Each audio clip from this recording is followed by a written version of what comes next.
All the friends, تو آج ہم کلاس ففتھ کا کمپیوٹر سٹارٹ کرنے جا رہے ہیں اور اس کا یونٹ نمبر 1 ہے آج ہمارے پاس class fifth Cambridge scholar series chapter number 1 generation of computer, computer کی نسل یا کمپیوٹر کی جو پیداوار ہو گئی یا کمپیوٹر میں کس کس طرح تبدیلی آئیں۔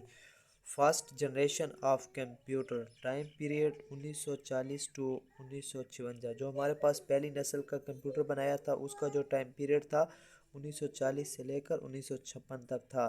سائز اس کی کیا تھی؟ ویری لارج، یہ بہت بڑی سائز کا تھا۔ اس کے جو ٹیکنالوجی تھی ویکیوم ٹیوبس تھی۔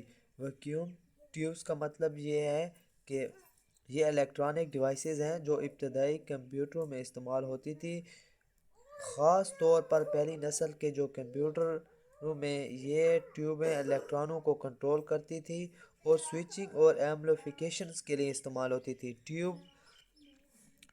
ویکیوم ٹیوبز کیا تھی؟ الیکٹرانک ڈیوائسز تھی۔ اس کا جو پروسیسنگ تھا ویری سلو، یہ بہت ہی سلو کام کرتا تھا، اور اس کی جو کریکٹرائزڈ تھی، جو اس کی خصوصیات تھی، میگنیٹک ڈرمز اس کے اندر لگے ہوتے تھے اور میگنیٹک ٹیوبز۔ اس کا جو استعمال تھا usage difficult to program machine language and assembly language,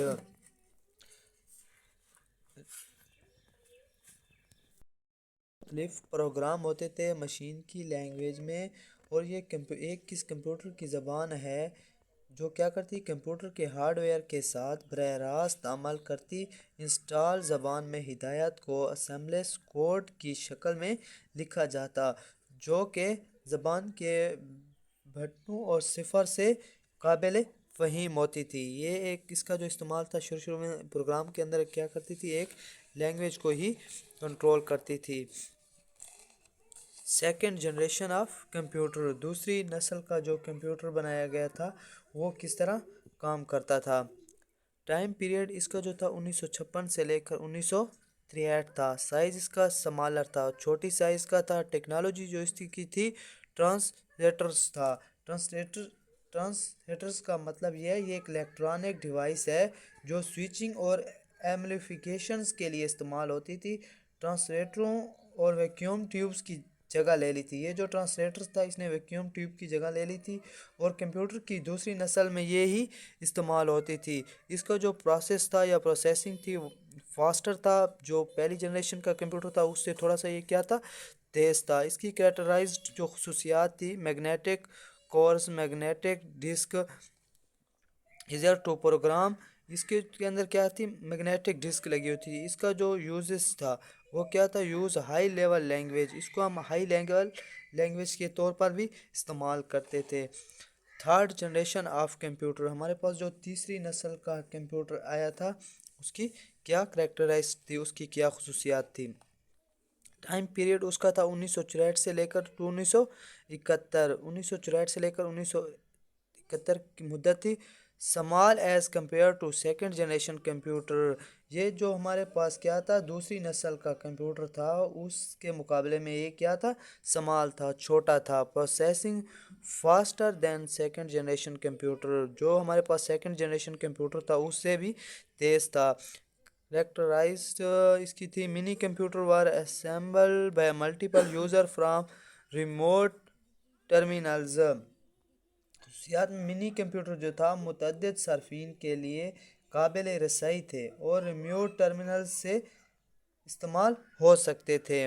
fourth generation of computer, چوتھی نسل کا جو ہمارے پاس کمپیوٹر تھا، time period 1972 to 1986، size very small, یہ کافی چھوٹی سائز کا تھا۔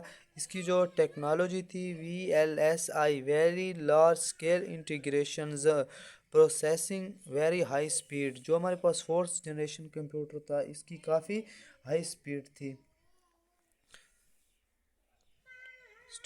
کریکٹرسٹکس اس کی جو خصوصیات تھی مور پاورفل، کمپیکٹ، ریلیبل اینڈ افورڈیبلز،